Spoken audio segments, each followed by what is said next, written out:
আচ্ছা, আমি এই এখন যে ক্লাসটা আমি নিচ্ছি যে বর্ধমান মিউনিসিপ্যাল হাই স্কুলের স্মার্ট ক্লাস থেকে, সেটা হচ্ছে আমাদের কমার্সের 11-এরই একটা সাবজেক্ট আছে costing and taxation. Costing and taxation বলে একটা সাবজেক্ট আছে, আমাদের অধিকাংশ ছেলে এই সাবজেক্টটা নিয়েছে। তা এখানে দুটো ভাগ আছে, একটা হচ্ছে কস্টিং, হ্যাঁ 50-50 করে এটা হয়। অ্যাকচুয়ালি 20 নম্বর প্রজেক্ট থাকার জন্য এটা 40-40 হচ্ছে, আর তার সঙ্গে 20 নম্বর প্রজেক্ট যোগ হয়, দিয়ে মোট হচ্ছে 100 নম্বরে। তাহলে আমাদের থিওরি বা অঙ্ক যেগুলো করতে হবে কস্টিং এবং ট্যাক্সেশনের ক্ষেত্রে 40 নম্বর করে আমাদের করতে হবে, আর 20 নম্বরে হচ্ছে প্রজেক্ট নিয়ে আমি পারলে কোনো একটা দিন তোমাদের একটু আলোচনা করে দেবো। আচ্ছা, তা আমি আজকে যেটা শুরু করবো সে ট্যাক্সেশন যে তোমাদের পোর্শনটা আছে, সেই ট্যাক্সেশন পোর্শনটা আমরা আজকে শুরু করব। এখানে প্রথমেই যেটা আমাদের যেটা মেনলি আছে এটা হচ্ছে ইনকাম ট্যাক্স, আয়কর নিয়ে আমাদের আলোচনা করা আছে। সেখানে প্রথম যে চ্যাপ্টারটা তোমাদের আছে a brief history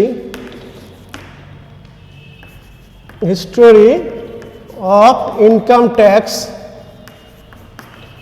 in India and tax structure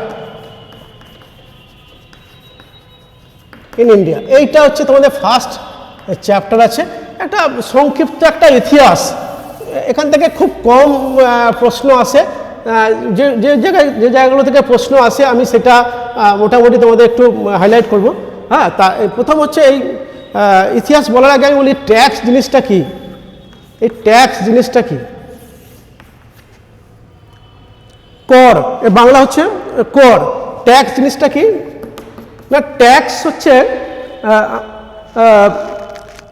যে অর্থটা সরকারকে আমরা বাধ্যতামূলকভাবে প্রদান করি এবং বিনিময়ে আমরা কিছু প্রত্যাশা করতে পারি না, সেই ধরনের অর্থকে বলা হয় ট্যাক্স। অর্থাৎ আমরা যখন কোনো অর্থ প্রদান করছি সরকারকে বাধ্যতামূলকভাবে, কিন্তু তার বিনিময়ে আমাদের কোনো প্রত্যাশা করতে পারবো না। মানে আমি তোমাকে ট্যাক্স দিলাম, তুমি আমাকে এইটা দাও, এইটা বলতে পারবো না, সেখানে আমার কোনো হস্তক্ষেপ করার অধিকার নেই। আমি ট্যাক্স দিতে এক নম্বর হচ্ছে বাধ্য, মানে ট্যাক্স কাকে দেবো? সরকারকে ট্যাক্স দেবো, ট্যাক্স দিতে আমি বাধ্য। 3 নম্বর হচ্ছে আমি কোনো প্রত্যাশা করতে পারবো না, এই তিনটে জিনিস তোমাকে মাথায় রাখতে হবে। সরকারকে ট্যাক্স দেবো, আচ্ছা ট্যাক্স দিতে মানে এটা হচ্ছে বাধ্যতামূলক, আর এর বিনিময়ে তুমি কিছু আশা করতে পারবে না, এর বিনিময়ে কিছু আশা করতে পারবে না বা প্রত্যাশা করতে পারবে না। এই ধরনের যে অর্থ যেগুলোকে দিই সেটা হচ্ছে ট্যাক্স। তাহলে আমরা যেটা এখানে আমাদের যেটা আছে সেটা হচ্ছে আয়কর। কিছুই না, আমরা যে আয় উপার্জন করি কোনো একটা বছরে, আর্থিক বছরে, যদিও আর্থিক বছর বললে আমাদের টার্মগুলো আমাদের ইনকাম ট্যাক্সের ভাষায় আমরা পরবর্তীকালে আসবো, আমি আপাতত বোঝাবার জন্য বলছি। হ্যাঁ, যদিও এটাকে ফিনান্সিয়াল ইয়ারও বলে। হ্যাঁ, তা সেটা যে আয় উপার্জন করি তার থেকে আমাকে কিছুটা সরকারকে বাধ্যতামূলকভাবে প্রদান করতে হয়, সরকার কিছু টাকা প্রদান করতে হয় আয় উপার্জন করার জন্য, এবং তার বিনিময়ে কিছু প্রত্যাশা করতে পারবো না। অর্থাৎ ট্যাক্স সরকারকে দিতে হয়, বাধ্যতামূলকভাবে দিতে হয়, এবং এর বিনিময়ে কিছু আশা করতে আমরা পারবো না, আশা করতে পারে না এখানে। ঠিক আছে, এবার আমি একটু হিস্ট্রিটা বলি সামান্য।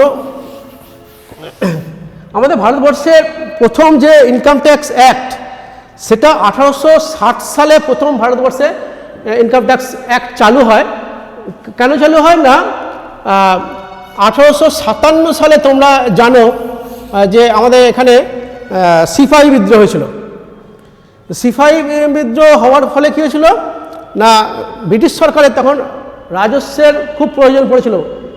মানে ওই বিদ্রোহ দমন করার জন্যে যে প্রচুর খরচা হয়ে গেছিলো, তার জন্যে তাদের রাজস্বের আর মানে টাকার দরকার পড়েছিল, চলতি কথায় বলতে গেলে রাজস্বের দরকার পড়েছিল। সেই জন্য তারা 1860 সালে প্রথম ইনকাম ট্যাক্স অ্যাক্ট তারা চালু করে। প্রথম যে ইনকাম ট্যাক্স অ্যাক্টটা চালু করে 1860 সালে, সেটা হুবহু যে ব্রিটেনের মানে ইংল্যান্ডের যে ইনকাম ট্যাক্স আইন সেইটারই একটা হুবহু সেইটাকে চালু করে দেয়। এখানে ওই পেশা থেকে বা ব্যবসা থেকে বা এগ্রিকালচার এবং ভূমি থেকে এবং বিনিয়োগ থেকে এবং পেনশন এবং অন্যান্য অবসরকালীন সুবিধা থেকে বেতন এবং পেনশন থেকে যে সমস্ত আয়গুলো হতো তার উপরে ট্যাক্স ধার্যের কথা বলা হয়। 1860 সালে যে আইনটা ব্রিটিশরা প্রবর্তন করে। এরপরে বিভিন্ন সময়ে ওরা ইনকাম ট্যাক্স আইনটাকে পরিবর্তন করতে করতেই গেছে। 1868, তারপরে 86, তারপরে 1918 এইভাবে ইনকাম ট্যাক্স আইন হতে হতে গেছে। একটা, দুটো, তিনটে, চারটে হয়ে গেল। হ্যাঁ, ইনকাম ট্যাক্স একটা 1860, 1868, 1886, 1918, 1919 সাল। এই সময় ভারতবর্ষে কি হলো? গভর্নমেন্ট অফ ইন্ডিয়া অ্যাক্ট চালু হলো।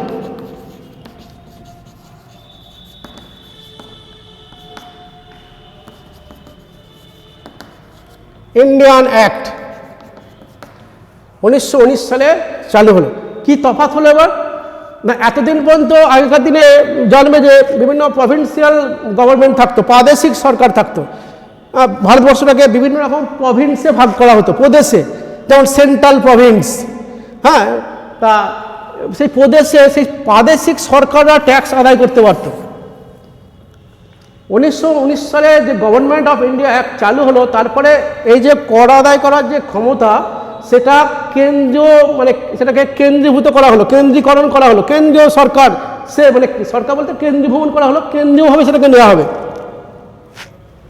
এটা 1919 সালে করা হয় এবং তার পরিপ্রেক্ষিতে কি করা হয়? 1922 সালে নতুন করে একটা ইনকাম ট্যাক্স অ্যাক্ট চালু করা হয়, ইনকাম ট্যাক্স অ্যাক্ট।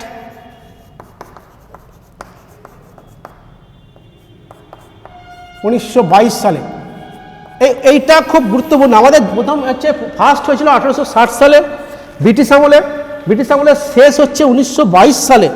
1922 সালেরটা হচ্ছে একটা গুরুত্বপূর্ণ একটা কারণে, আমি পরে সেটা বলবো। এটা হচ্ছে এই বছর থেকে প্রিভিয়াস ইয়ার যে কনসেপ্টটা, প্রিভিয়াস ইয়ার কনসেপ্টটা চালু হয় এই আইনের পর থেকেই।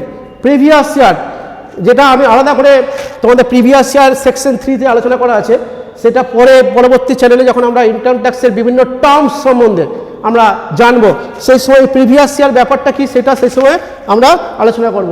এই 1922 সালে এরপরেও কিন্তু চলতে থাকলো, অ্যামেন্ডমেন্ট হতেই থাকলো, বারবার সংশোধন হচ্ছে। 1939 সালে প্রচুর সংশোধন হলো, প্রায় পুরোটাই সংশোধন হয়ে গেল। কিন্তু তা সত্ত্বেও এই 1922 সালে একটাই ছিল ব্রিটিশ ভারতের শেষ ইনকাম ট্যাক্স অ্যাক্ট। কটা হলো? ওটা কটা করেছিল? 1, 2, 3, 4, 5টা। ঠিক আছে, এবার ভারতবর্ষ স্বাধীন হলো 1947 সালে 15ই আগস্ট, তোমরা জানো। তারপরে কি হলো? এই যে ট্যাক্সের যে নিয়ম কানুন যেগুলো ছিল সেগুলোকে অনেক বেশি সহজ সরল অ্যাট্রাকটিভ করার জন্য ভারত সরকার চিন্তা ভাবনা করতে শুরু করে দিল। সেখানে কী করলো? তারা একটা ল কমিশন করলো। 1956 সালে একটা ল কমিশন করলো এবং সেই ল কমিশন কি করলো? 1958 সালে তার রিপোর্ট পেশ করলো। এরপরে আবার আরেকটা কমিশন করলো, সেটা ত্যাগী কমিশন বলা হয়। সেই ত্যাগী কমিশনে সেই কমিশনটার নাম হচ্ছে direct tax administration, direct tax administration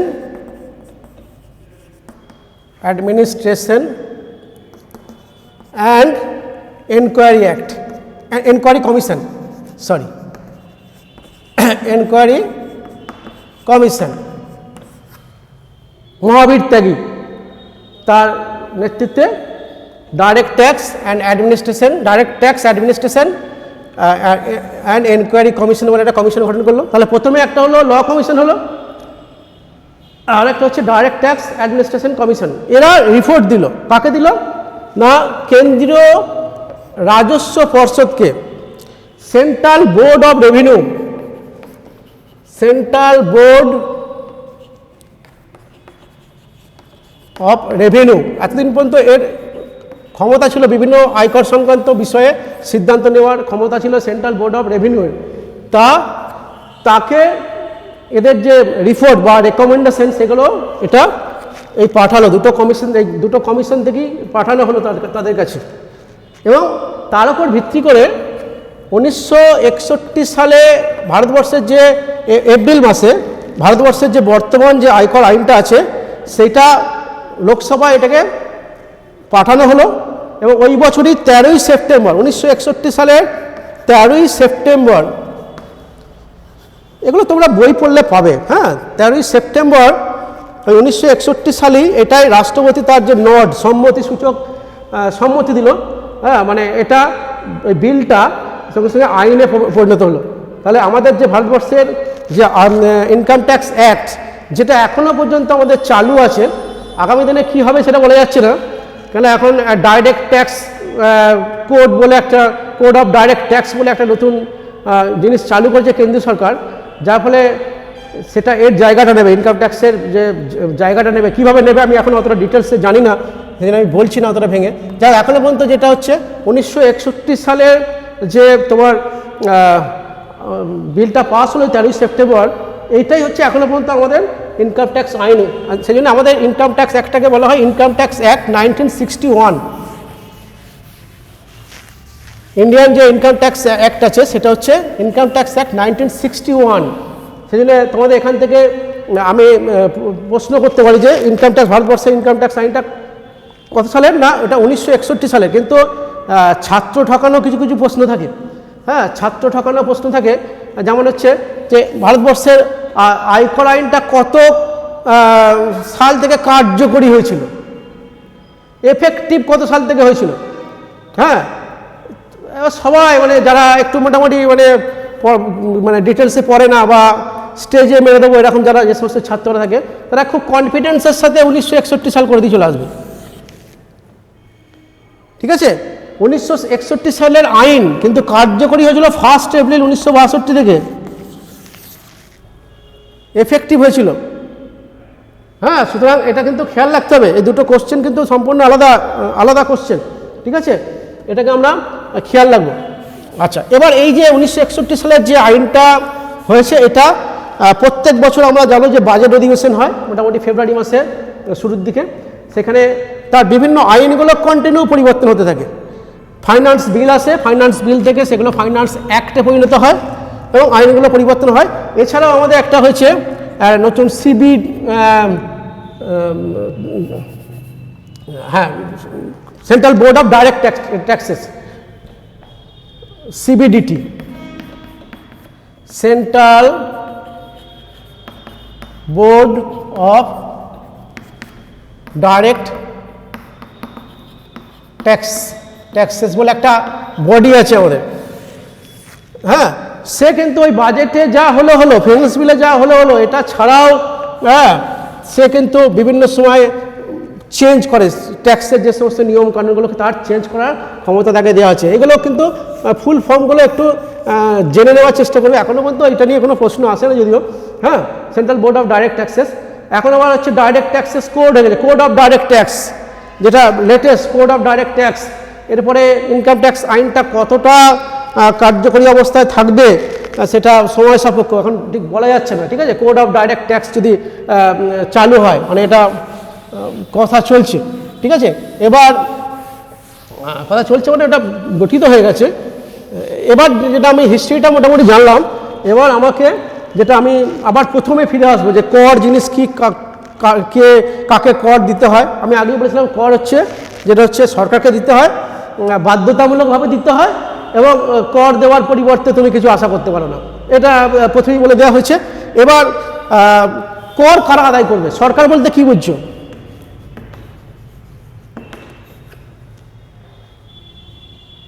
এখানে আমাদের এখানে যে কনস্টিটিউশন আছে সেই কনস্টিটিউশন অনুযায়ী আমাদের ট্যাক্স কারা আদায় করতে পারে না, সেন্ট্রাল গভর্নমেন্ট।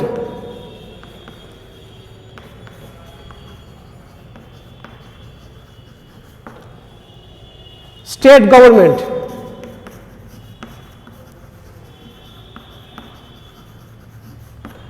3 নম্বর হচ্ছে লোকাল অথরিটি,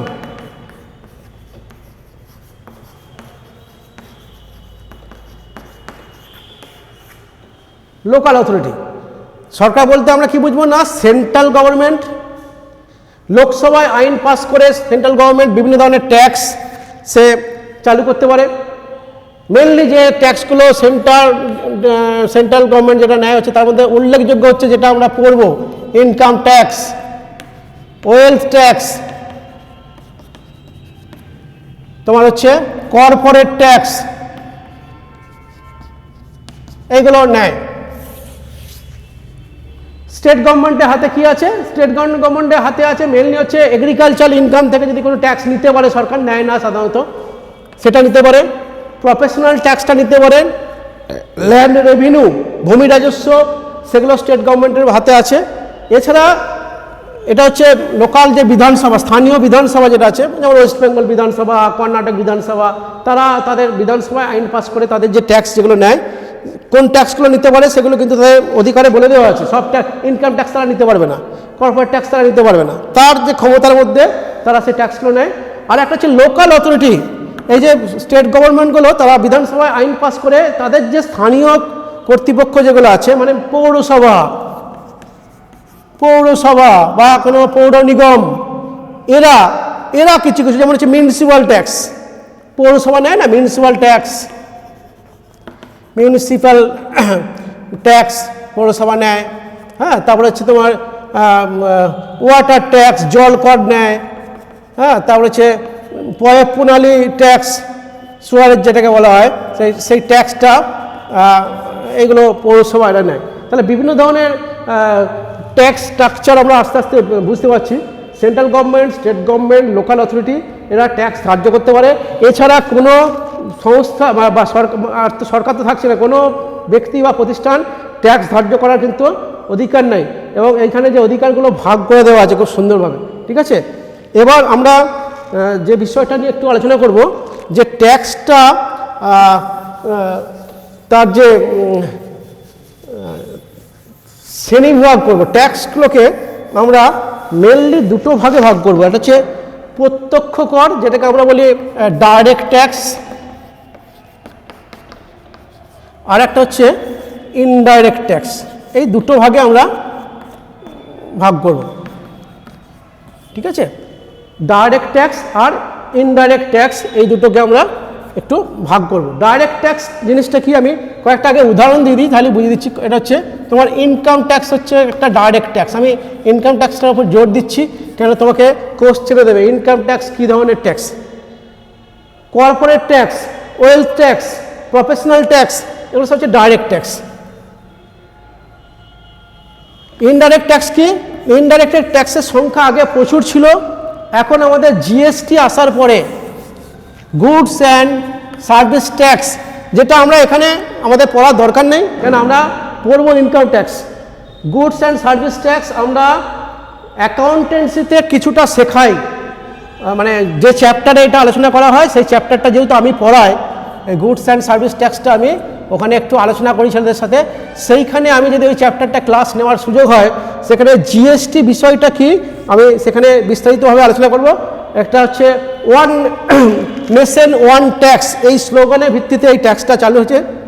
এই ট্যাক্সটা চালু হওয়ার ফলে অনেকগুলো ট্যাক্স, যেগুলো প্রায় 17টা মতো ট্যাক্স, তার মধ্যে সার্ভিস ট্যাক্স, এই সমস্ত ট্যাক্সগুলো এখন সব উঠে গেছে, বহু ট্যাক্স উঠে গেছে। কিছু কিছু ট্যাক্স আছে, সব ক্ষেত্রেই আমাদের যেখানেই আমরা কোনো পণ্য কেনাবেচা হয় বা কোনো সার্ভিস প্রদান করা হয় সেখানেই আমরা এই জিএসটি দেওয়া হয়। এর আবার অনেকগুলো ইন্টিগ্রেটেড জিএসটি, স্টেট জিএসটি, তোমার কেন্দ্রীয় জিএসটি আছে, ইউনিয়ন টেরিটরি জিএসটি আছে, বিভিন্ন ভাগ আছে, সেগুলো এখন দেওয়া হয়। মেনলি কয়েকটা ক্ষেত্র ছাড়া, যেমন হচ্ছে তোমার পেট্রোলিয়াম যে প্রোডাক্টগুলো আছে সেইগুলোতে সরকার এখনও পর্যন্ত জিএসটি লাগু করেনি। ওটা অনেকে দাবি করছে ওটা চালু করার জন্য, কেন পেট্রোলিয়ামের ওপর সরকার প্রচুর টাকা ট্যাক্স ইম্পোজ করে, বিভিন্ন স্টেট গভর্নমেন্টও করে এবং সেন্ট্রাল গভর্নমেন্টও করে, যার ফলে পেট্রোলের যে প্রকৃত দাম তার থেকে অনেক বেশি মূল্যে আমাদের পেট্রোলটা আমরা কিনতে পাই। সেটা অনেকে দাবি করছে ওখানে জিএসটি করা, কিন্তু ওখানে যেটা নেওয়া হয় মেনলি এক্সাইজ ডিউটি। হ্যাঁ, সেটা স্টেটও নেয়, তোমার বিভিন্ন স্টেট নিচ্ছে, সেন্ট্রাল নিচ্ছে। এগুলো সব হচ্ছে ইনডাইরেক্ট ট্যাক্সের উদাহরণ। GST, excise duty, custom tax বা কাস্টম ডিউটি, আমরা এই ডিউটি কথাটাকে ট্যাক্স সেন্সে ব্যবহার মানে ট্যাক্স সেন্সে ব্যবহার করি মানে বলার সময়, কিন্তু ডিউটি সেস এগুলো বা ট্যাক্স এই যে কথাগুলো সেস বলে একটা কথা আছে, উপকর বাংলায় হচ্ছে উপকর, হ্যাঁ ডিউটি শুল্ক ট্যাক্স কর এগুলো এটা শুল্ক এরকমভাবে তা তোমার আলাদা এগুলো সামান্য পার্থক্য আছে, আমরা মোটামুটি সবই দিতে হয় আর কি সরকারকে, ঠিক আছে, কোনোটা ডাইরেক্টভাবে দিতে হয় কোনোটা ইনডাইরেক্টলি দিতে হয় তোমাকে, ঠিক আছে। তাহলে এইগুলো হচ্ছে তোমার হচ্ছে ইনডাইরেক্ট ট্যাক্স। এখানে বলো income tax, corporate tax, professional tax, municipal tax, এই যে ট্যাক্সগুলো আছে সেগুলো হচ্ছে ডাইরেক্ট, আর ইনডাইরেক্ট হচ্ছে তোমার GST, excise duty, custom duty, এগুলো হচ্ছে ইনডাইরেক্ট ট্যাক্স, ঠিক আছে। এই দুটো ভাগে ভাগ করা হচ্ছে। এবার কেন ডাইরেক্ট বলা হচ্ছে আর কেন ইনডাইরেক্ট বলা হচ্ছে এটা হচ্ছে আমাদের আলোচনার বিষয়। কেন ডাইরেক্ট বলা হচ্ছে, কেন ইনডাইরেক্ট বলা হচ্ছে, ঠিক আছে। এখানে আমি দুটো শব্দ তোমাদের এই ট্যাক্স যখন পড়বে একটু ইংলিশ যে টার্মগুলো আছে, ইংরাজি যে শব্দগুলো আছে সেগুলোকে ফলো করবে। হ্যাঁ, এখানে তুমি বাংলা ফলো করলে কিন্তু ওই অ্যাকাউন্টেন্সির মতোই, অ্যাকাউন্টেন্সি যেমন টার্ম যেগুলো আছে সেগুলো যদি বাংলায় পড়তে যাও কিচ্ছু বুঝতে পারবে না। অ্যাকাউন্টেন্সি যদি কেউ বাংলায় করবো বলে সে কিচ্ছু বুঝতে পারবে না, তেমনি ট্যাক্সের ক্ষেত্রেও তাই, যদি বাংলায় করবো বলে কেউ সেটা কিন্তু করতে পারবে না, যা ফলে তোমাদেরকে একটু ইংরেজি টার্মগুলো জানতে হবে। আমি দুটো ডাইরেক্ট ট্যাক্স এবং ইনডাইরেক্ট ট্যাক্স বোঝাবার আগে দুটো শব্দ তোমাদের বলছি। একটা হচ্ছে impact of tax,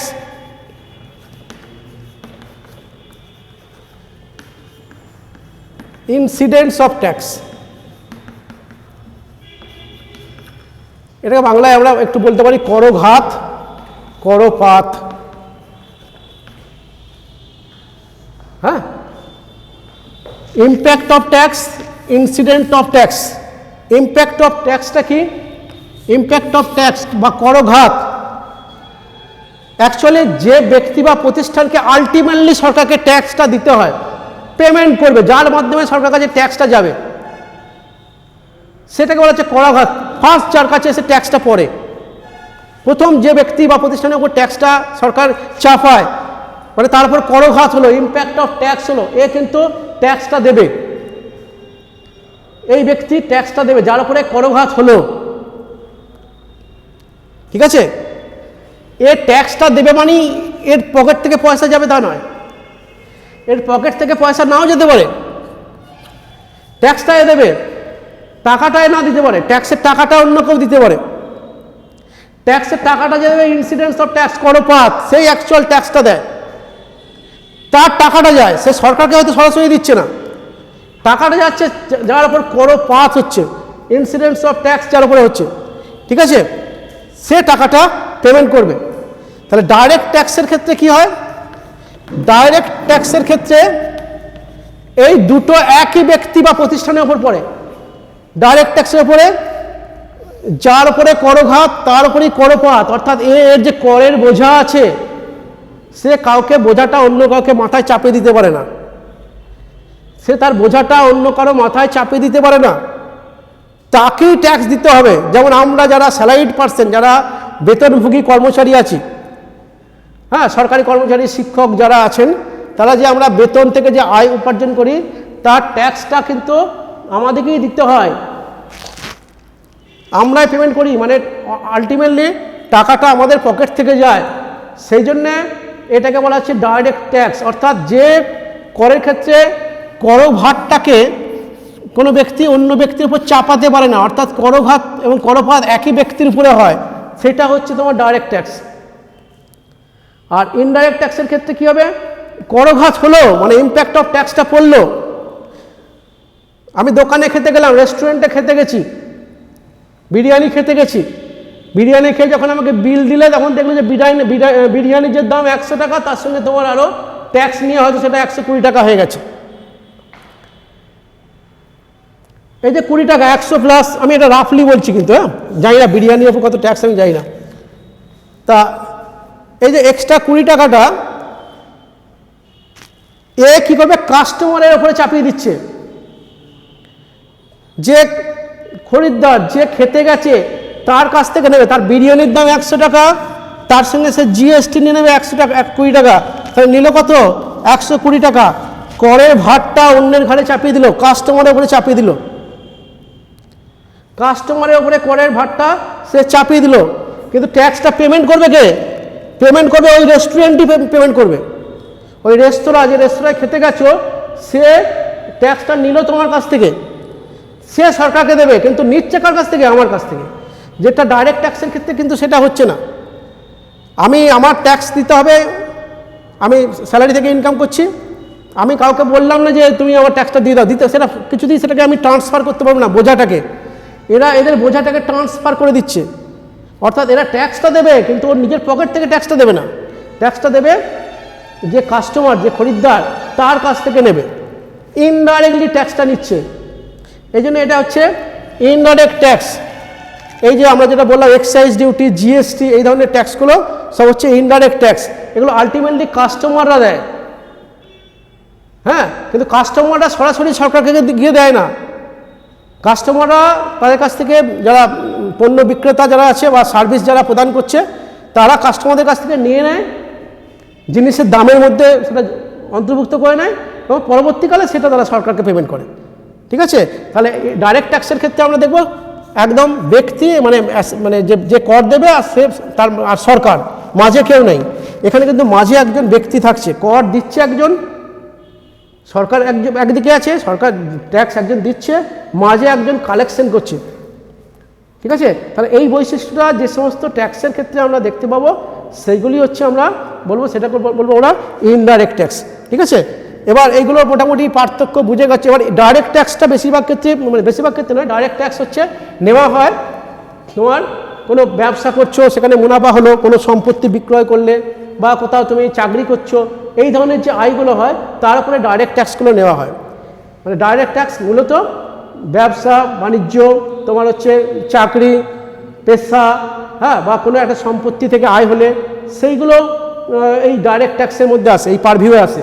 R indirect ট্যাক্সের ক্ষেত্রে কী হয়? সাধারণত কোনো পণ্য উৎপাদন করলে বা পণ্য কেনা বেচা করলে এই ইনডাইরেক্ট ট্যাক্সটার উৎপাদন হবে। ঠিক আছে?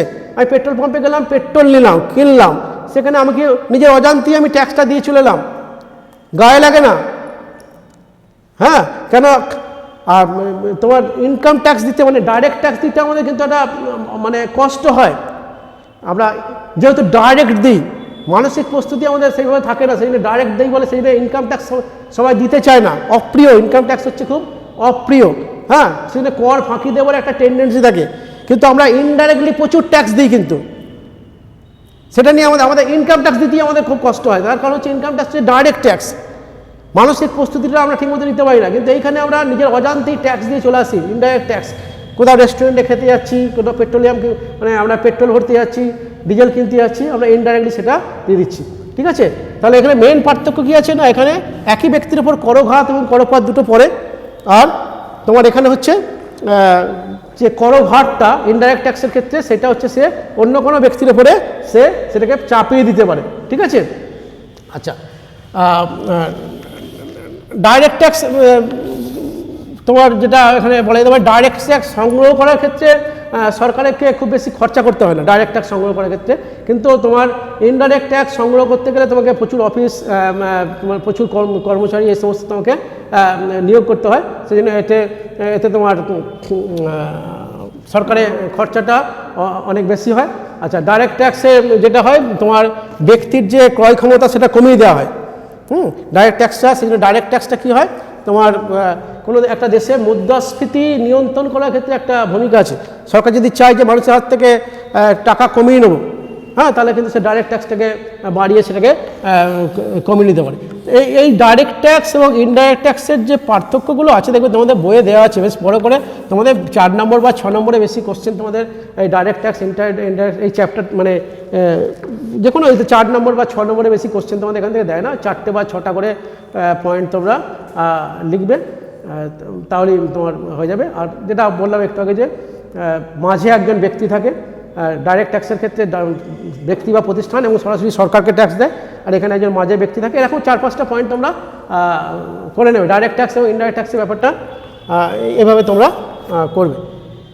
আচ্ছা, এরপরে আমি যেদিন ক্লাস নেব, অনেক পার্থক্য আছে, সেগুলো তার মধ্যে বেছে বেছে গোটা ছাড়েক তোমরা সব করে নেবে। মোটামুটি বিষয়টা আমি আশা করি বলাতে পেরেছি। হ্যাঁ, এখানে অনেক মাস্টারমশাই অলরেডি চলে এসেছেন ক্লাস নেওয়ার জন্য, যার ফলে একটু আমি পরপর দুটো ক্লাস নিচ্ছি। হ্যাঁ, যাক আমি নেক্সট দিন যেটা করব যেটা হচ্ছে তোমাদের ট্যাক্সের যে বিভিন্ন টার্মগুলো যেগুলো জানতে হবে এবং তার সঙ্গে কি প্রশ্ন আসে, হ্যাঁ সেইগুলোকে আমি আলোচনা করে দেবো। এই টার্মগুলোকে আলোচনা করব, এই টার্মগুলো থেকে তোমাদের কি কি প্রশ্ন আসবে সেগুলোকে আমরা নেক্সট দিন আলোচনা করবো। তোমরা সবাই ভালো থেকো, সাবধানে থেকো। হ্যাঁ, ঠিক, আজকে এই পর্যন্ত আমি রাখবো।